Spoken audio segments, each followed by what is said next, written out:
Jericho Rosales, no comment sa rumor na hiwalay na umano sila ni Kim Jones.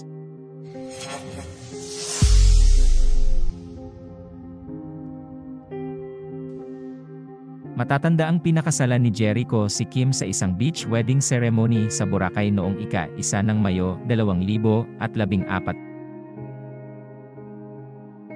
Matagal nang usap-usapan na hiwalay na umano sina Jericho Rosales at Kim Jones, pero mas lalo itong umingay nang dahil sa blind item ng entertainment columnist at content creator na si Ogie Diaz. Ayon sa blind item ni Ogie Diaz, hiwalay na umano ang isang sikat na aktor sa magandang misis nito at inaayos na raw ang kanilang annulment. Pero magkaibigan pa rin daw ang mga ito sa kabila raw ng paghihiwalay. Nung narinig ko ito, parang nalungkot ako. Akala ko kasi itong gwapong aktor na ito na ikinasal sa isang napakagandang babae. Ay akala ko all along maayos ang kanilang relasyon. All along, we thought na okay pa rin sila. Na silang dalawa ay ini-enjoy muna ang isa't isa habang hindi pa nagbubunga ang kanilang pagmamahalan. Kasi wala pa silang anak. Diba?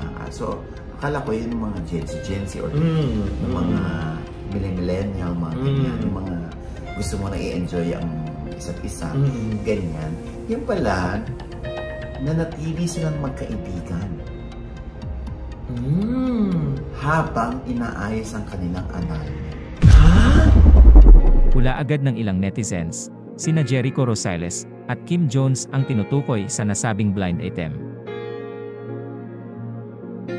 Nakausap ng Pep.ph si Jericho sa Zion Turns 3 party na ginanap noong ika-12 ng Enero, 2024 sa Grand Ballroom ng Soler Resort and Casino kung saan tinanong siya kung ano ang komento niya tungkol sa issue. Ngunit tumanggi si Jericho na magkomento tungkol dito. Anya, no comment because it's not the place. I never really talk about my relationships but we're happy, we're good. Kim and I, we're amazing, we're fantastic.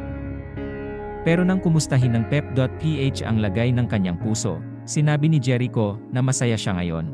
Samantala, ibinahagi ni Jericho na tapos na niyang gawin ang prison action series na Cell Block at ipapalabas na daw ngayong taon. Ayon sa kanya, magiging aktibo na raw siya muli sa kanyang showbiz career.